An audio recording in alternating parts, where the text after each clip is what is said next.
Christopher, I'm struck by a couple of things. I was here last night at the Conservative Democratic Organisation dinner. The splits within the parliamentary party are truly astonishing. They haven't gone away, because the members here around the stand voted for two leaders who were forced out by the MPs. So we have got Rishi Sunak with no real right to be Prime Minister, made that position by MPs. Liz Truss is in an event so across the way in the hotel I've been at tonight. People being lauded by people. She was cheered to the rafters with her speech there. I was there earlier, yeah. Yeah, make Britain grow again. You know, yeah. Pure Trumpian your old pal, your old pal. Trump. An MP saying to me this isn't so much as a U-turn as a roundabout on HS2 today. Of course, to remind viewers about this one, whether we get this leg from Birmingham to Manchester or not, it's not clear tonight. They're saying no decision made. But if you take a step back, helicopter view of the country, if that doesn't happen, the Tory government has spent billions tunnelling under beauty spots. They get to Birmingham, they run out of money. How does that look to the north? Yeah. I mean, how does it look? Well, but also, Christopher Hope, the fact that they won't answer the question. I mean, is it going to come in Rishi Sunak's speech? They won't say tonight, and I've been with a lot of them tonight. I've been with very senior people tonight from the government who would know, and they say no decision made yet. Of course, it's like when you decide to go to a party, or you haven't made that choice till you've told your wife you're going. So maybe it's that point. You haven't told anyone you're going yet, Nigel. But as things stand, they haven't decided. I think it's an autumn statement issue. What they're looking at doing, probably, but it might well be, I think, in the PM speech on Wednesday. They're going to repurpose the 10 billion they're saving from that into things around the north and trying to do it that way. But actually, if they spent a fraction of the money with a connection from Hull across to Blackpool, which took in Leeds, Manchester, maybe a bit off to Liverpool, that'd be money better spent anyway. And Andy Burnham told us last week on GB News there are some gaps at the top of that route, which are HS2 gaps. So he needs that money to make that joining it. The other huge split, Matt Goodwin, that I'm aware of over the last 48 hours here, we had Miriam Cates in earlier, and there are people like that who are darlings of the conference. But the split between the membership and the centre ground of the parliamentary party is astonishing. It's enormous, and the thing that I've really observed at this conference, the parliamentary party, I think, is completely out of touch with where Conservative members and activists, and crucially, Nigel, those 2019 voters are. It's visible on immigration. It's visible on crime. It's visible on Brexit. It's visible on woke ideology and the need to push back against that. The MPs, most of the MPs I speak to say, this is beneath us. We're not interested in the cultural stuff. Most of the members and the activists and the voters are saying, and we saw that poll this week, for the first time 2019 Conservatives are saying immigration is more important to them than the economy. Well, you've been saying this for months and months. I've been saying it for years. You were first to say it. I've said 20 years. On your YouTube videos, I know. And the two things happened here, because people came through the tunnel. They were told that the shipping lane was too dangerous. That was shut off by COVID, so they thought, well, the market's still there, let's try and move it across the channel. Oh, hang on, you can get there with some loss of life, but you can get there, and that's what's happened. But I think the problem you've got is that neither the Tories nor Labour wanted to talk about small boats, because neither got a good answer on it. Hang on 1 second on that. It's not only the small boats, it's legal migration. 606,000. Now, if you look at that's a choice. If you look at the polling right now, we're in it's control disastrous for the Conservatives. Yeah. No, it is. It's odd. In many ways, my presence here for the last 48 hours has been very interesting, because I've not been inside the security zone of a Tory conference since the late 80s. And I wasn't sure what reaction I was going to get. A lot of members of Parliament really pretty frosty. Seeing me here.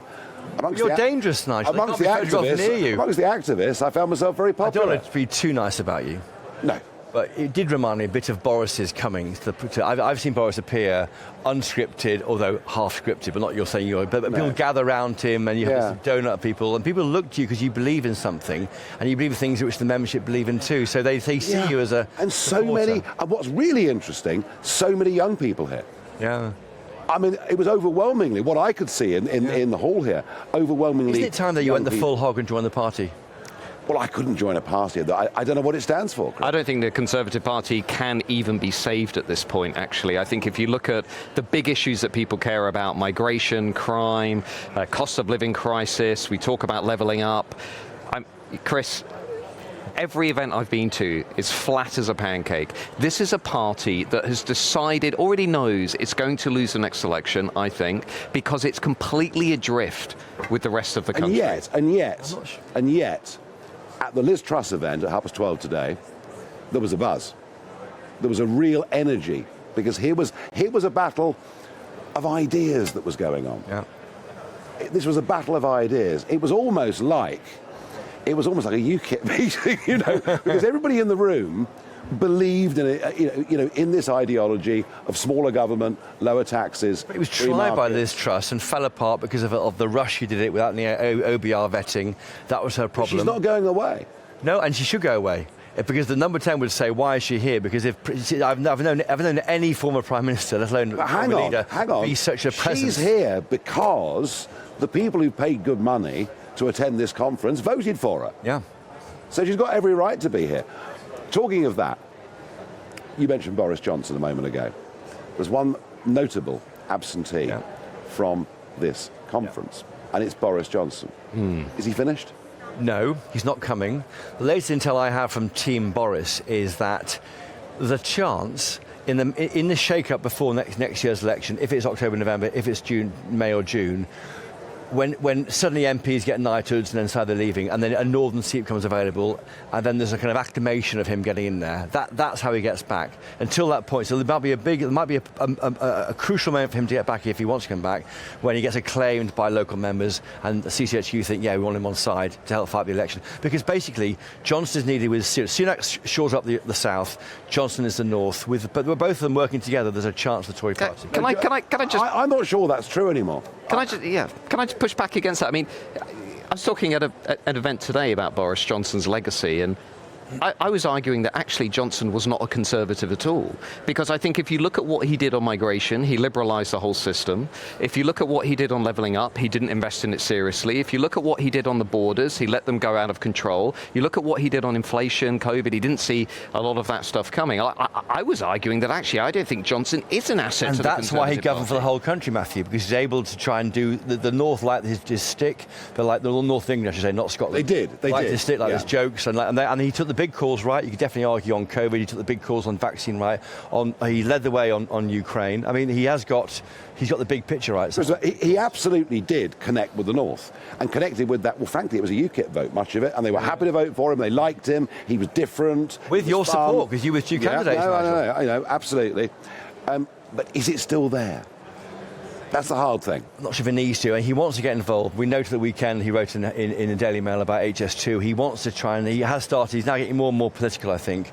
I think he wants to work with Team Sunak. I'm not sure Sunak's people like him at all. They see him a real problem because he has this absolute touch. I mean, who passes that? The rainy night in Stoke. Sunak gets off. 10 people are there. Johnson gets off.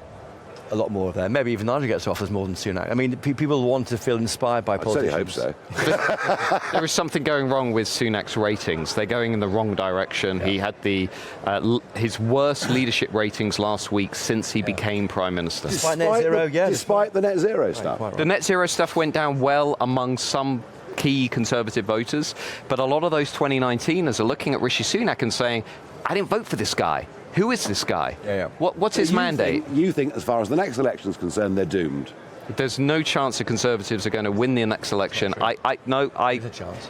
There's a 5% chance, Chris, but I'll bet you £100 right now they lose the next election. Chris, let's go. Nigel, you give me your hand. So, Chris Hope, you think that a 92 is possible?